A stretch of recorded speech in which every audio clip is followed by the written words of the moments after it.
മഴ മാറിയതോടെ മധ്യ കേരളമായ കോട്ടയം ചൂടിലാണ്. കണ്ണൂരും പുനലൂരും കഴിഞ്ഞാൽ ഏറ്റവും കൂടുതൽ ചൂട് കോട്ടയത്താണ്. കഴിഞ്ഞ വർഷവും ജില്ലയിൽ റെക്കോർഡ് ചൂടാണ് അനുഭവപ്പെട്ടത്. പല ദിവസങ്ങളിലും 40 ഡിഗ്രി വരെ അനൌദ്യോഗികമായി രേഖപ്പെടുത്തിയിരുന്നു. വരും ദിവസങ്ങളിൽ ചൂട് വീണ്ടും കൂടുമെന്ന മുന്നറിയിപ്പാണ് കാലാവസ്ഥാ നിരീക്ഷണ വിഭാഗം നൽകുന്നത്. ഈ മാസം പകുതിയോടെ മഴയ്ക്ക് സാധ്യതയുണ്ടെങ്കിലും ചൂട് കുറയില്ല. പിന്നാലെ വരൾച്ചയും പ്രതീക്ഷിക്കാം. കഴിഞ്ഞ വർഷം ജനുവരിയിൽ ശക്തമായ മഴ പെയ്തിരുന്നു.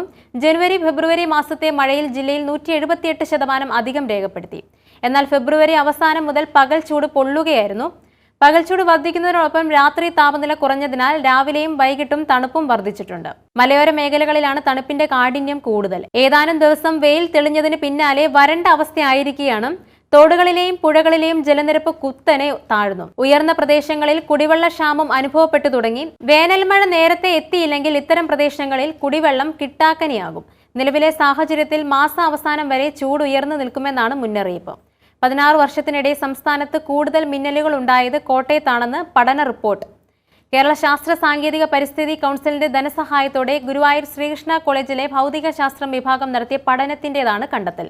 ഉപഗ്രഹ ഡേറ്റ വിശകലനം ചെയ്തപ്പോൾ സംസ്ഥാനത്തെ ശരാശരി മിന്നലിന്റെ തോത് പ്രതിവർഷം 1 ചതുരശ്ര കിലോമീറ്ററിൽ 20 വരെയാണ്. ജില്ലയിൽ ഇത് 70 വരെയാണ് രേഖപ്പെടുത്തിയത്.